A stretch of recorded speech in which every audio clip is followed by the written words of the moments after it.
Hi, folks, family business owners and that. This is Carl Hayden and Paddy Ryan from the Family Business Unit in Ireland. And we were having a conversation that we just want to bring you in on.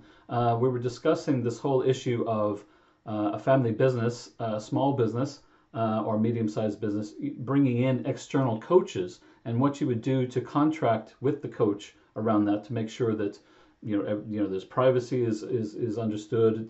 What's the agreement going to look like and all of that. So we were just having a chat about that. So we just want to continue that chat and share with you some of our thoughts and ideas. Okay, so Patty, we're discussing contracting with external coaches to provide coaching for a family business. So we were talking about things like, what is contracting? So in terms of a family business and a coaching relationship, what are we talking about when we're talking about contracting, do you think? Well, the main principle of contracting is that the client gets a picture of the services and the protections that they have. Mm-hmm. The contract protects I use the word protect loosely, but it protects the coach Mm-hmm. from some of the excesses of coaching. One of the excesses of coaching is that many people believe when you're in a coaching relationship that all doors are now open. But in fact, the coach must state up front, I'm not a psychologist. I am not a psychiatrist. I am not a marriage counselor, because people do, and it's the friendship relationship that develops. But it's not the coach's role to come up with solutions to those sort of issues, the psychological issues. It's the coach's role, and it should be clearly stated, that if the client wishes, the coach will find them somebody or will help them to find somebody that suits in one of those roles, in one of those roles. But it's not actually the coach's role. So that's one part of it. Then if it's called the three-cornered hat, and it's referred to frequently as a three-cornered hat in businesses that aren't family business. I'll come to family businesses in a minute. But so who are the three? Who are the three? What's the three referred to? In most instances, the three are the coach, the client. They're two, but then frequently, if you're an external, you've also got the people who employed you as a coach. Okay. So I'll give you an example. I'm doing business with a client. They're a pharmacy, and I'm employed by the HR department. They're the ones who called me in. They're the ones who set the scene for the coaching culture. So they're the paymasters. Yeah. And they therefore have an expectation that there will be feedback to them. So that's the third corner. They're the paymasters. Yeah.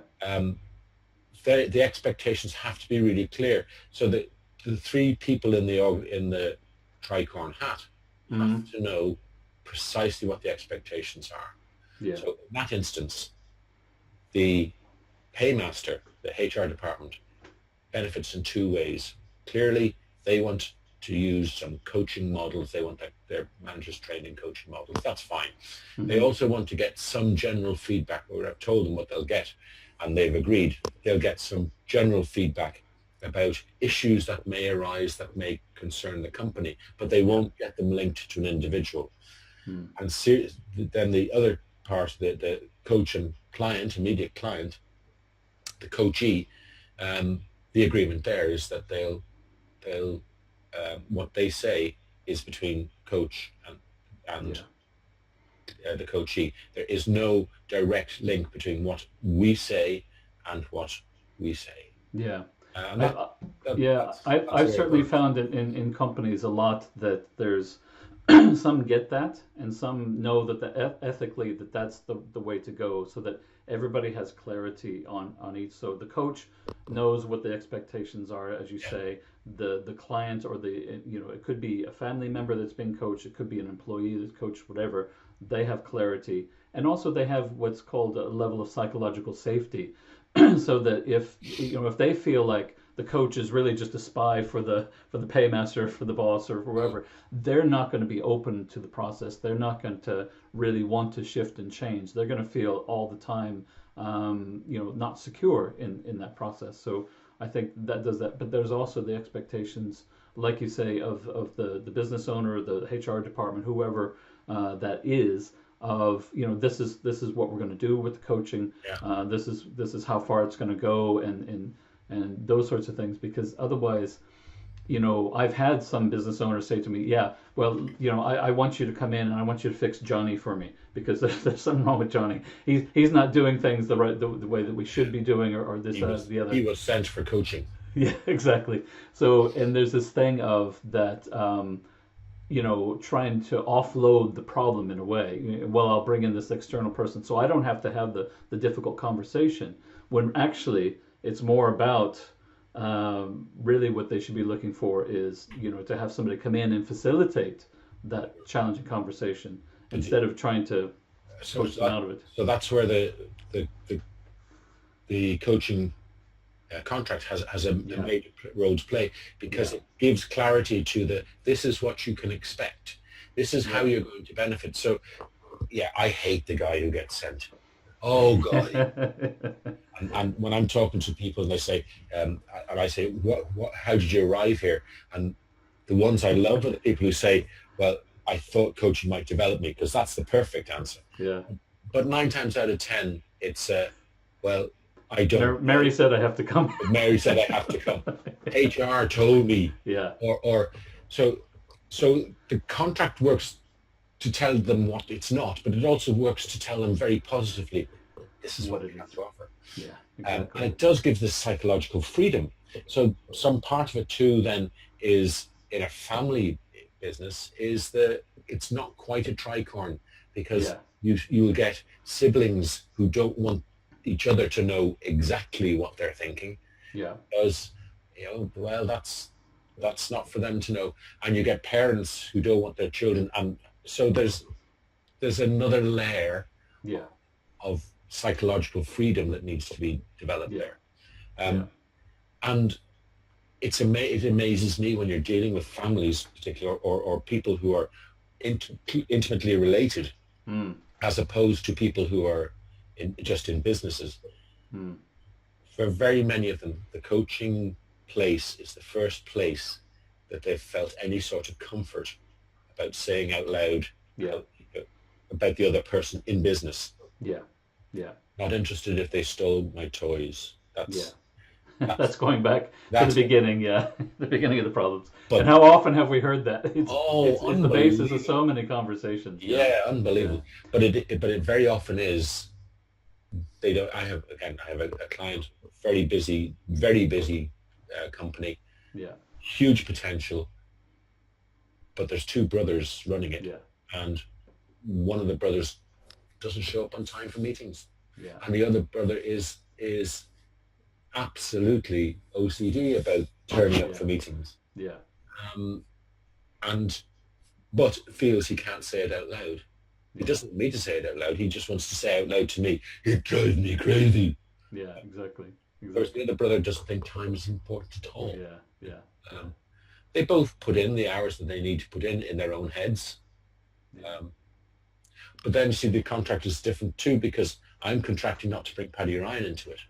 I'm contracting, what you're saying in your place is what you're saying in your place, and Paddy Ryan will help if you ask, but Paddy Ryan's opinion, because I'm also OCD about time, Paddy Ryan's opinion is not relevant. You do the work. So I can't turn around to either of these brothers and say, listen, if you both worked harder, you'd earn more. And that's a great point, because that's not the place of coaching. And again, a lot of people mistake, they get somebody approaching them as a coach, but what the person is actually wanting to provide to them is consultancy services.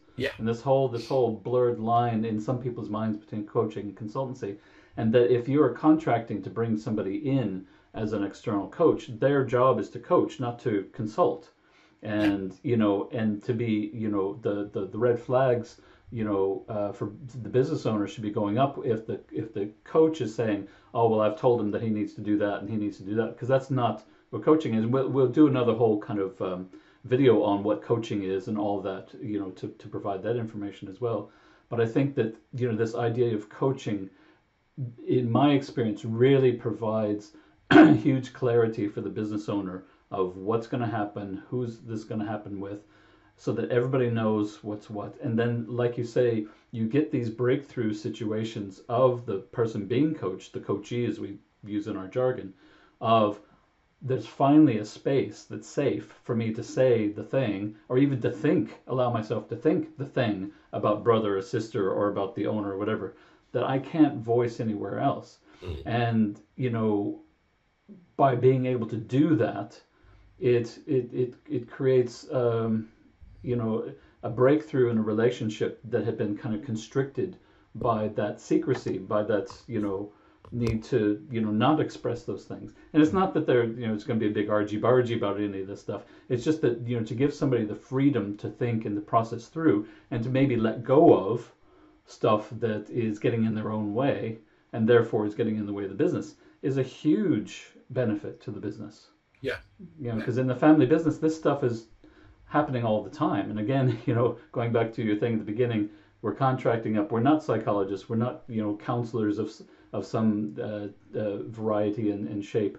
But there's still a benefit to people being able to talk and express and get rid of this stuff that's blocking them from thinking and behaving clearly.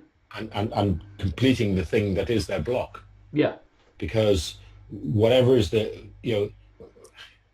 I get mocked for doing this, but coaching is moving someone from here to here through a process.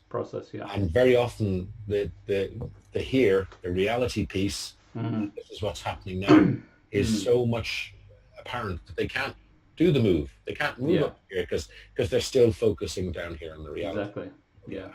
And the contract allows the formality of it is a piece of paper, but the contracting allows the person that's down here to say, okay, so you are going to deal with my reality, and you're going to move me away from it. And that's it's a very instrumental tool. It's now there is an item, a big item in this year, certainly is GDPR and all that good stuff. So from a control point of view, can you have a contract, a tacit contract, or must you have an implicit contract? As in, do you have an agreed, you're in a coaching situation, you're not going to get anything, nothing's going to be said, nothing's going to be done, or do you have that's the implicit one, or do you have the tacit one, or do you have a specific explicit contract, written, which is the written piece of paper? And I know the tendency and will be towards the written piece of paper. I don't think it's wrong. I think it's another layer of bureaucracy I'm not sure I love.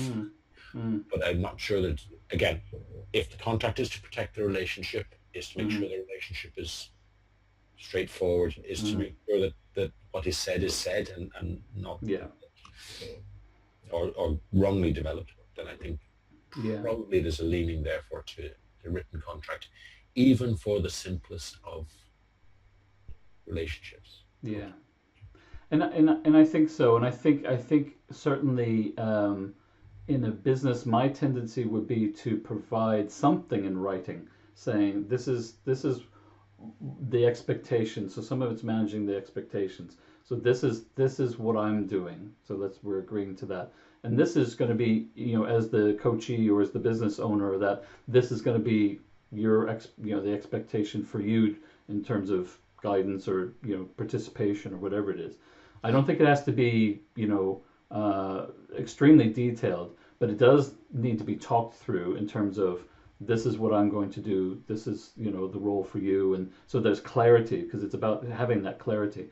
But I think that sometimes in a business setting, it might be useful to have that. And I think it also depends on are you going to be having a once-off session with somebody, or are you going to be having are you contracting with them to have a series of sessions, over X number of months or X number of Sure. sessions, or is there an outcome that you all are focusing on in particular, so that when you get to that outcome, you're finished, so that you're contracting around that. And all I know we're throwing around the word contracting. It's just basically we're agreeing and we're explicitly verbalizing these things instead of them being subconscious or on the peripheries. So we're just coming out in that first session or before the first session and saying, okay, this is what it's about. This is what the coaching's for. This is what I do. This is these are suggested for your role in participating in this, that you're going to that you're going to attend the coaching, that you're going to be open or whatever whatever posture that you want them to have with it. But I think it needs to be stated. It needs to be explicit in some way, whether it's written or verbal. Yeah. And probably GDPR is going to drive us more towards the written.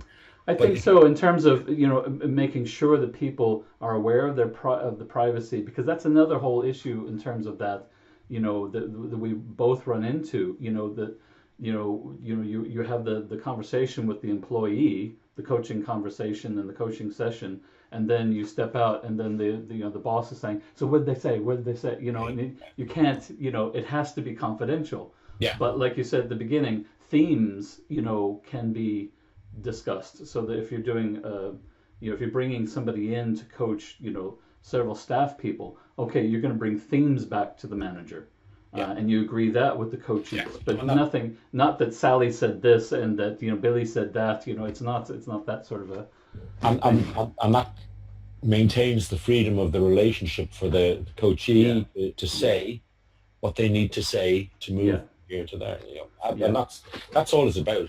It sounds like it's a major event. All the big coaching organizations, EMCC, AC, they all focus for some way on this notion of contracting. And truthfully, without it, I think we protect neither ourselves nor our clients. It's a good thing to do. Yeah, I think so.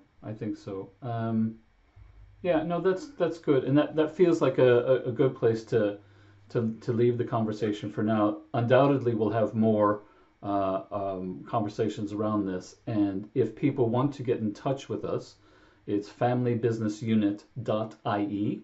You can go to our website and find all of our contact details there. But certainly, if you have questions, if you have opinions on that, we're on Facebook, we're on LinkedIn. And you can find us there, and let us know what you think. What are your experiences? And Twitter as well. Our Twitter handle is FBU. FBU. So couldn't be simpler. So if you have any experiences around coaches, if you've had problems with bringing external coaches, and you're looking for a bit of pointers, or that you want to share anything like that, or if you're looking for some tips, get in touch with us. We'd be happy to have a conversation with you and help you in any way that we can. That's familybusinessunit.ie. And Carl and Patty saying goodbye for now. All the best. Ciao for now. Take care. Bye now. Bye-bye.